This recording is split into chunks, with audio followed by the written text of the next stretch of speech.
Good morning student. हम बात कर रहे थे हमारी पाठ्य पुस्तक आरोह के गद्य खंड का अध्याय पहलवान की ढोलक, जहाँ पर हम लुट्ठन सिंह पहलवान के जीवन के बारे में परिचय प्राप्त कर रहे थे कि किस तरह से लुट्ठन के साथ और उसकी विधवा सास के साथ बचपन में अत्याचार हुए और उन अत्याचारों का परिणाम लुट्ठन के पहलवानी के रूप में परिवर्तित हुआ। उसने बदला लेने के दृष्टिकोण से ही पहलवानी प्रारंभ की और परिणाम स्वरूप वो पहलवान बना। जब वो पहलवान बना तो श्यामनगर के दंगल के अवसर पर उसने नामी गिरामी पहलवान, जिसको शेर के बच्चे की उपाधि प्राप्त थी, उस चांद सिंह को पराजित किया और उसके पश्चात वो राज पहलवान घोषित हो गया।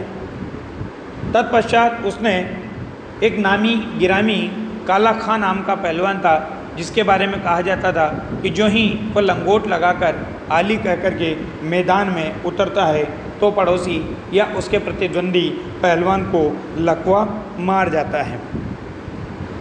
यहाँ तक अपनी बात हो चुकी थी। अब आगे देखिए पेज नंबर 113। उसके बाद से वह राज दरबार का दर्शनीय जीवी रहा, मतलब लोग उससे देखते, केवल उससे भिड़ने का साहस किसी में नहीं था। चिड़िया खाने में, पिंजड़े में और जंजीरों को झकझोर करके जिस प्रकार से बाघ दहाड़ता है, हाँ हूँ, सुनने वाले कहते कि राजा का बाघ बोला, क्योंकि वो पहलवान क्या करता था, बस हुंकार भरता रहता था और लोग जान जाते थे ये किसकी आवाज़ है, पहलवान की आवाज़ है।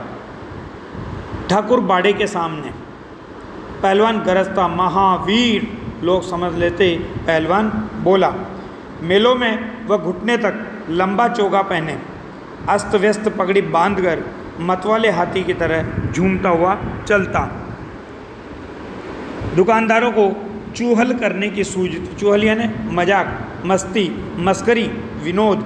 हलवाई अपनी दुकान पर बुलाता और कहता, पहलवान काका ताज़ा रसगुल्ला बनाए, जरा नाश्ता कर लो, क्योंकि राजा का कृपा पात्र था, राज पहलवान था, तो उसे कोई विरोध नहीं कर सकता था, बल्कि उसकी जी हुजूरी करते थे और उसे अपने यहाँ पर बुलाते।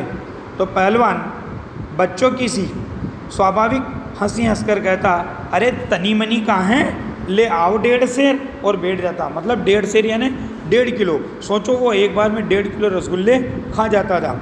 2 सेर रसगुल्ला को उद्रस्त करके यानी पेट में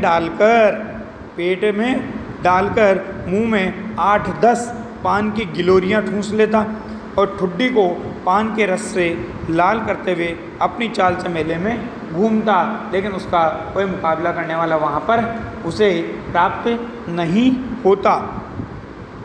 मेले से दरबार लौटने के समय उसकी अजीब हुलिया रहती, आँखों पर रंगीन अबरक का चश्मा, हाथ में खिलौने को नचाता और मुंह से पीतल की सीटी को बजाता।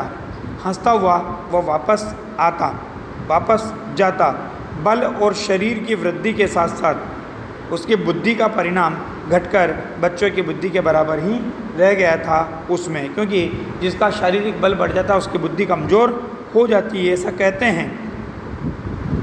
दंगल में जैसे ढोल की आवाज़ होती तो ढोल की आवाज़ सुनते ही वो अपने भारी भरकम शरीर का प्रदर्शन करना शुरू कर देता था।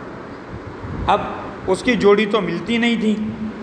यदि कोई उससे लड़ना भी चाहता तो राजा साहब लुट्ठन को आज्ञा ही नहीं देते, इसलिए वह निराश होकर लंगोट लगाकर शरीर में, देह में मिट्टी मलमल कर और उछाल कर अपने आप को सांड या भैंसा साबित करता रहता था। बूढ़े राजा साहब उसे देख करके मुस्कुराते रहते। इस प्रकार से पहलवान का जीवन चल रहा था और यूँ ही 15 वर्ष बीत गए।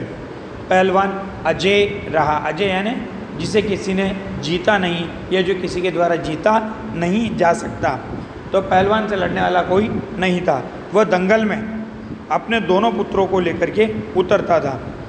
पहलवान की सास पहले ही मर चुकी थी। पहलवान की स्त्री भी 2 पहलवानों को पैदा करके स्वर्ग सिधार गई। दोनों लड़के पिता की तरह ही गठीले और तगड़े थे। दंगल में दोनों को देखकर लोगों के मुंह से अनायास ही निकल पड़ता, वाह, बाप से भी बढ़कर निकलेंगे ये दोनों बेटे। और वास्तविकता भी यही थी, क्योंकि जब तक राजा की कृपा प्राप्त थी तब तक खाने पीने का कोई कमी नहीं थी, जो उसके शारीरिक बल में वृद्धि कर रहा था। दोनों ही लड़के राज दरबार के भावी पहलवान घोषित हो चुके थे कि उस पहलवान के बाद उन दोनों को ही राज दरबार का पहलवान घोषित किया जा चुका था। अतः दोनों का भरण पोषण दरबार से ही हो रहा था। प्रतिदिन प्रातःकाल पहलवान स्वयं ढोलक बजा बजा कर दोनों से कसरत करवाता। क्यों? क्योंकि पहलवान ने ढोलक को ही अपना गुरु माना था। दोपहर में लेटे लेटे दोनों को अपनी बुद्धि के आधार पर सांसारिक ज्ञान की भी शिक्षा देता। और कैसी शिक्षा देता?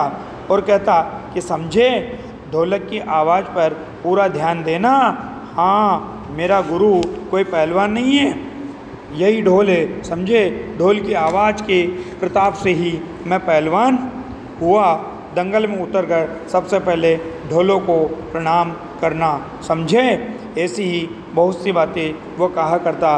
फिर उसके बाद मालिक को कैसे खुश रखा जाता है और कब कैसा व्यवहार करना चाहिए आदि की शिक्षा भी वह नित्य अपने पुत्रों को प्रदान किया करता। किंतु अब देखिए, पीढ़ी का परिवर्तन, जनरेशन गैप जिसे हम कहते हैं, तो पीढ़ी परिवर्तन के कारण क्या होता है? विचारों में परिवर्तन आता है, जीवन शैली में परिवर्तन आता है, सभ्यता और संस्कृति पूरी तरह से बदल जाती है। अब राजा का जो पुत्र था वो विलायत में पढ़ा हुआ था, यानी विदेश में पढ़कर आया। तो अब यहाँ जो देशी राजा था उसके शौक देशी थे, विलायत में पढ़कर आने वाले के शौक विलायत के समान थे। तो देखिए, जनरेशन गैप ने क्या किया? पहलवान के ऊपर कुठाराघात कर दिया। राजा साहब की अचानक मृत्यु हुई और पहलवान को राज पहलवान के पद से हटा दिया गया। कारण क्या था? क्योंकि पहलवान का और उसके पुत्रों का जो दैनिक व्यय था, यानी रोजाना का जो खर्चा था, उसको देख करके वो पुत्र आश्चर्यचकित हो गया। अब देखिए क्या होता है। किंतु उसकी शिक्षा दीक्षा सब किए कराए पर एक दिन पानी फिर गया।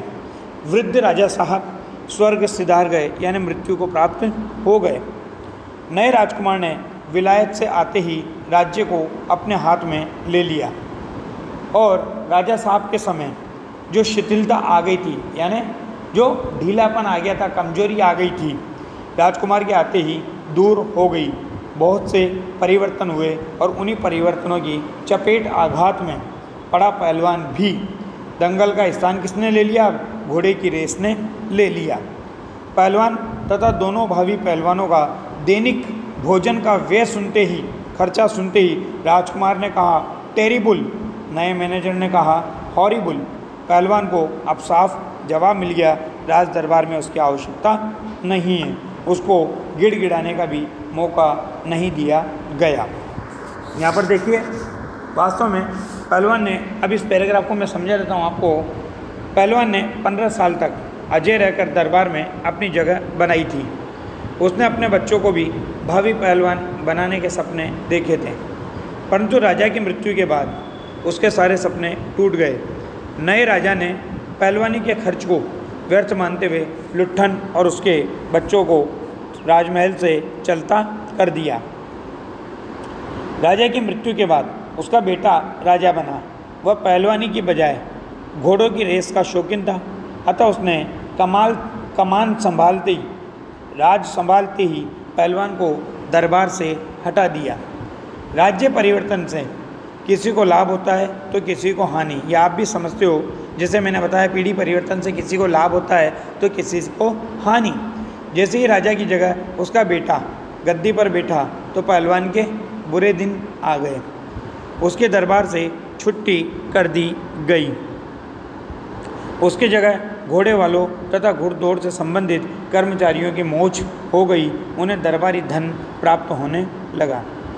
लुट्ठन को दरबार से निकलवाने में नए राजा का हाथ तो था ही, उसके मैनेजर का भी पूरा योगदान था।